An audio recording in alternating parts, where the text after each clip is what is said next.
I remember just like the vibe, you know, like the facilities and everything like that, the computers and all that, the environment.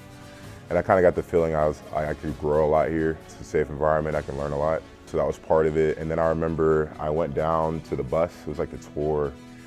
And I remember being like, yeah, there's something special about this place. It like snowed a little bit and it was nice all day and it like sprinkled snow. And I was like, all right, that's gotta be a sign, that's weird. Like that's crazy, right? It was such a nice day for that to happen. And I had been on some other visits prior to that.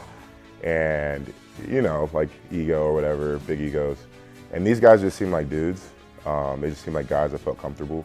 They felt like brothers, basically. And I didn't grow up with any brothers. I had 3 sisters growing up, and I always wanted brothers, kind of why I played football. And so it was like, wow, yeah, like this feels like family to me. So that was a big reason of why I decided to come here. I'll tell you why he broke the tackle, because Iowa State's offensive lineman still blocking up front and blocking the guy that was trying to hit him. Like I remember we had Chiswick workouts and he was trying to trim the fat and kind of run some guys out of there. And that mentally was intense. I remember getting through that first workout and looking over to I think it was like the northwest corner of the end zone and seeing Jay Black splay it out. And he went to like a really nice high school, rival high school for mine. We grew up together, we played ball together since we were like in 2nd grade. And I looked down there and I'm thinking, I'm like, are they gonna go grab him with the cart? And I remember Coverly was like, nah, dude, we don't do that here. Like, he's gonna have to get up. Like, and I was like, dude, like that's gangster. Your homeboy could be like, cause it was hot. Like, I was like, his homeboy, like, is he good? Like, and they left him, they waited till he got up. And so that was like the intensity was what was different with like training and everything like that. That was like the major difference was the training.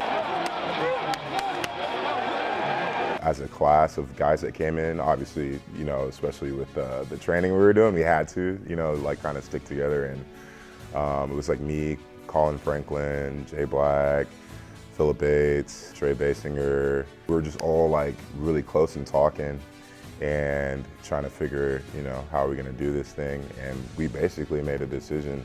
We're like, yeah, it has to start with us, you know, like we have to be the guys that change the culture, because it kind of felt like the guys before were so used to, so entrenched in what they knew and their way of doing things, and they had their standard, and us coming in, we were like, a lot of us aren't used to losing, and we came a long way here, you know what I mean? Like, we chose to come all the way over here, and so, like, let's make this work, let's make something of it, and so that was kind of the mentality and the attitude of my class that came in. This place is going bananas. 1st and goal from the 4-yard line in the 2nd overtime. Barnett hands to Woody, up the middle, touchdown! And Iowa State has won it! Jeff Woody took it in, and the Cyclones have upset the nation's 2nd-ranked team. They did it!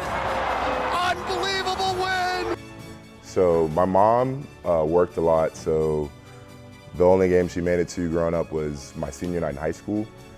And so that was obviously senior night, and so I remember I don't want my mom out here to take the picture like we did in high school and we lose, you know what I mean? And so that was going through my mind, so I was emotional about that. Like I was like, there's no way I can lose this game. And then obviously we had the mentality of like, we're not scared of anybody. You know, we beat Texas at home, we beat Nebraska. So yeah, like we didn't have the mentality of we're scared of anybody, so there was never really any doubt from our end. Obviously that's part of the game, especially when people like rolling in to your home field and they're like, oh, we're playing in the national championship, we got Alabama, and they're looking past you. It's like, that's direct disrespect, and it's senior night, my mom's here, so.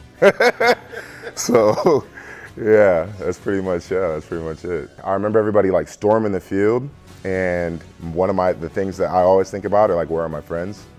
And so I remember looking up, like, are my classmates, my friends, like who's rushing the field, you know, and like wanting to celebrate with them, basically. The other things that I learned and the ways that I changed while I was here, it's so much bigger than football to me. Obviously, it's a tremendous honor. I really appreciate it. But like, man, I'm so much more grateful for the opportunity to even like experience what I experienced here, and just to have the opportunity to even come here. You know what I mean? It just feels so much bigger.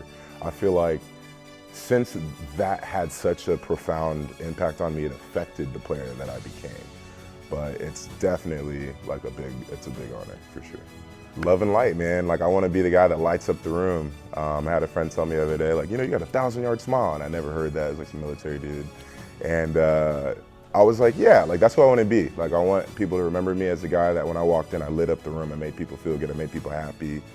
The same way that people made me feel when I was here. I want to have that effect on other people. So that's what I want my legacy to be.